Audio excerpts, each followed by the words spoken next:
Hi, everybody.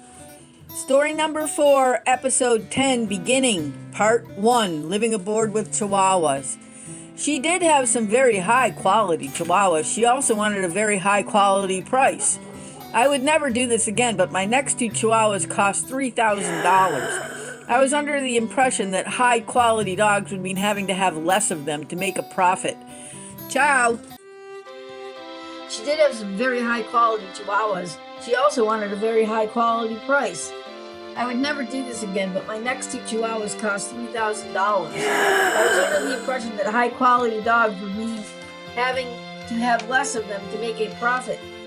Maybe this is true, but as I said before, as soon as I brought my new bundles home, I felt deeply attached and unable to let them go. Knowing this, we decided after these 2 we would not buy any more and basically gave up the thought of breeding. From Dylan, woof woof, please take me with you. Dylan weighs 2 pounds 8 ounces. He is a long-haired, applehead male, black, brown, and white, high quality, very high quality Chihuahua. He is named after Bob Dylan, just another musician far more successful than we are. Dylan should have been a politician. He is the friendliest, lovable little guy ever. He loves all people and all animals. He once sauntered into his customary way right up to a 12-foot crocodile with one of those little mice you can buy for cats at Walmart in his mouth. His mouth is too small for real dog toys. He dropped the little mouse right in front of the croc. Fortunately, I was able to call him away before tragedy hit. You see, after leaving Tennessee, we ended up in Marathon, Florida. We would walk the dogs on the Marathon golf course. This was, of course, frowned upon. There are signs on the course that clearly state that crocs are present, but we had been walking all the dogs there for about 2 months and never saw one until that day. It was just starting to get dark out. We had all 8 pups with us. Ella actually alerted us to be home by barking her full head off in an effort to have Larry, the steroid lizard, play with her. That's when we noticed Dylan trying to share his Walmart catnip mouse with Larry. The management had several times asked us not to walk the dogs there. They got their wish that day. Dylan's tongue is way too large for his mouth. It protrudes at about 3/4 of an inch from his mouth, even when closed. His tail is too short. We have tried pulling on his tail to bring his tongue to the proper attitude in his mouth, but this has not been successful. He is our smallest dog. He is also the most dogly of all the dogs.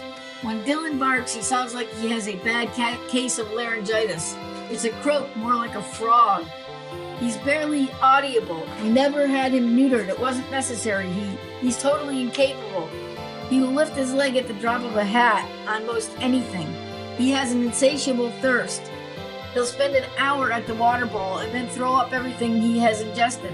I finally had to break down and buy one of those bowls from PetSmart that only lets out a small amount of water at a time. No more regurgitation. If I could clone Dylan, I would be a millionaire. I haven't met anyone who hasn't asked me if I wanted to sell him. From Sassy, there's no woof woof because I don't bark. Sassy also came from the same highly overpriced breeding farm in North Carolina. This place had over 100 Chihuahuas. They were everywhere. Most of them had free run of the house. But the breeder apparently had several caged dogs in her backyard.